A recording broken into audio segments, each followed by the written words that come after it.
Since the HondaJet received FAA certification on December 8 and EASA approval on May 23, production has been ramping up at Honda Aircraft's Greensboro, North Carolina headquarters.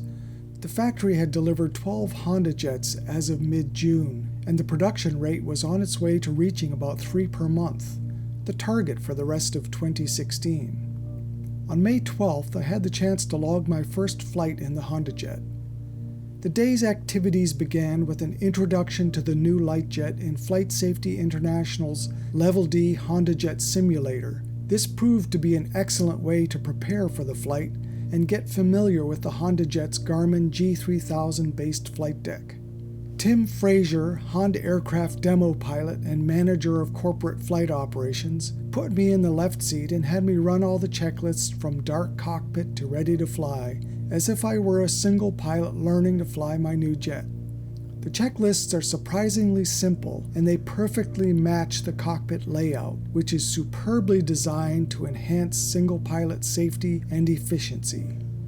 What sets the HondaJet's G3000 flight deck apart are the dual GTC 570 infrared touchscreen control display units that are the main pilot interface with the avionics. While I know that traditional FMSs are capable devices, I find the G3000 pilot interface far easier and far faster for cockpit setup. Nose wheel steering is electronic, that is, steer-by-wire, a surprising feature in a small jet. While very sensitive, the steering worked fine and I felt that I was able to taxi smoothly fairly quickly. I took off on runway 23 left, and as Frazier had explained and similar to the simulator, the HF-120 engines accelerated the HondaJet smartly. After rotating, I held the nose steady for a moment, then allowed it to climb into the V-bars and retracted the landing gear, and after speeding up, retracted the flaps. I pushed the heading selector button and started a turn to 270 and pulled the power levers back to max continuous power.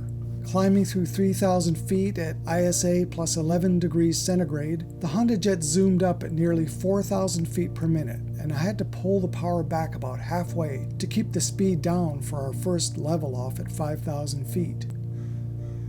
We weren't able to get an unrestricted climb to flight level 430, but Frazier said such a climb normally takes 25 to 26 minutes and uses about 520 pounds of fuel. We leveled briefly at flight level 280, then leveling again at flight level 330. Fuel flow dropped to 480 pounds per hour per side.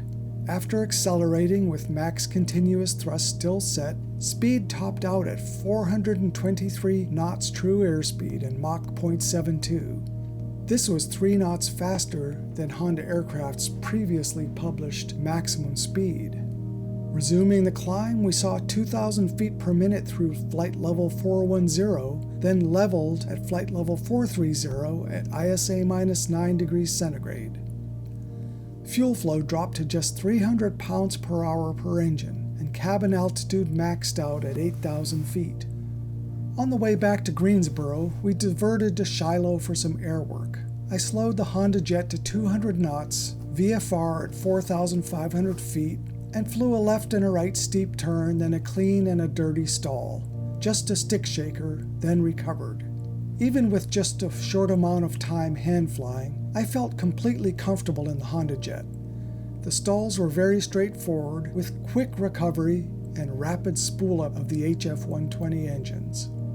After the airwork, we headed back to Greensboro for a coupled ILS approach to runway 23 right.